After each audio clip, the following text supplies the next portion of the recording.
Sa Good Vibes, bangod sang pag-construct sa mga dalan, nag-usbong na ang development sa Barangay Vista Alegre sa Bacolod City. Nagtuluhaw ang dugang nga mga subdivision, pati na mga high-end nga patio. Pati solar farm, ginapaabot nga itukod sa amo nga barangay. May report si Romeo Subaldo. Sa tuanay, magsiling ka nga Barangay Vista Alegre, kalayo kang kabudlay sang dalan. Pero amo na sini karon ang Vista Alegre. Sementado ang mga dalan, may mga subdivisions nga nagtuluhaw, kag may madugang pagid. Diri man igatukod ang Bacolod General Hospital sa masobra 3 ka hektarya nga propiedad. May farm to market road nga magakonect sa relocation site pagwa sa Barangay Granada. Ang naguba sadto nga overflow nga nagakonect man sa Vista Alegre Granada relocation site ang ginahimuan na sa karon sang steel bridge.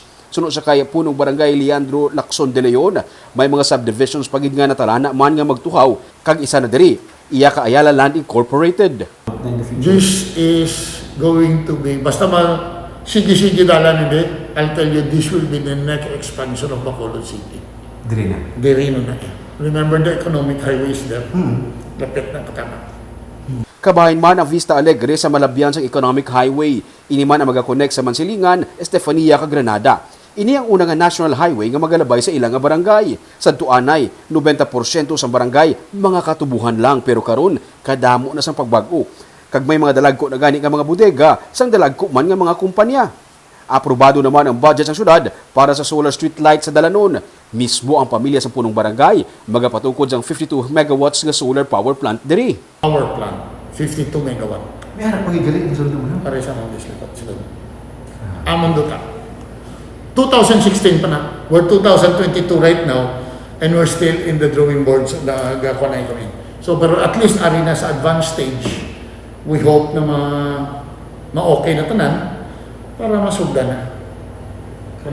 May isa paging kadako nga investor nga ginapaabot nga magasulod man sa barangay, pero nagapadayon pa ang negosasyon sa landowner. Sa sulod sang 5 tubtub na pulo ka tuig, ginapaabot ni De Leon nga ang Vista Alegre na ang magapanguna nga barangay sa Bacolod kung development ang paghahambalan. 10 years from now, anong makita ko sa Vista Alegre ayan? Will be the number 1 barangay in the whole Bacolod City. Wow. Ang dalan. It is government's duty to stimulate the area for growth. Amo ginayang ako niya. Always stimulate it for growth. Sa karon, yara sa 33,000 ang populasyon sa barangay nga ginapaabot nila nga sa nagakatabo nga development kag pagdamo sa mga subdivision magatimbuok pagid. Yara sa masobra sa 1,600 hectares ang ilang land area. Ikaduha sa pinakamalapad nga barangay sa Bacolod nga amo ang Barangay Granada.